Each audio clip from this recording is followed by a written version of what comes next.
আচ্ছা, এটার ডেটটা কবে গেছে একটু পড়ে শোনান তো আপনি। 24 সাল কত মার্চ মার্চের 2024, মে 2024-এ মেয়াদ শেষ হয়ে গেছে। এটাও দেখেন, এই যে দেখেন, আমাদের দোকান 7 দিনের জন্য সাময়িক বন্ধ থাকবে, 7 দিন।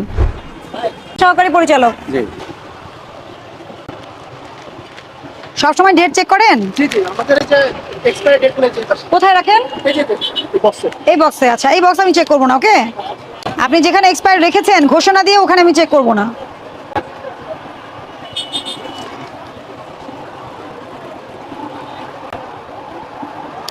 এটা কিসের কাজে ব্যবহার করা হয়? Saline set. এটার মেয়াদ গেছে কবে দেখেন তো। আমি এসে মাত্র হাত দিলাম, কি মেয়াদ চলে গেছে না? হ্যাঁ এটা চলে গেছে। এটা কোন মাস? আগস্ট মাস, 2 মাস আগে মেয়াদ চলে গেছে। এটা কি আপনার এখানে থাকার কথা? না, না। আমি মাত্র ঢুকেছি, তাহলে কি হবে বলেন? এভাবে কি বিজনেস করতে পারবেন? আমি তো নিয়ে আসি নাই, না, না। আপনার এখানে তো ছিল নাকি সন্দেহ আছে? যেখানে হাত দিচ্ছি সেখানে মেয়াদ উত্তীর্ণ। হ্যাঁ, কত বলেন? মে 2025, 2024 মে। এদিকে আসেন। মে 2024-এ মে MAY মে 2024। এটা কি ইনজেকশন বলেন? ইজিয়াম ইজিয়াম কেন ইউজ করে? ঘুমের জন্য আর কি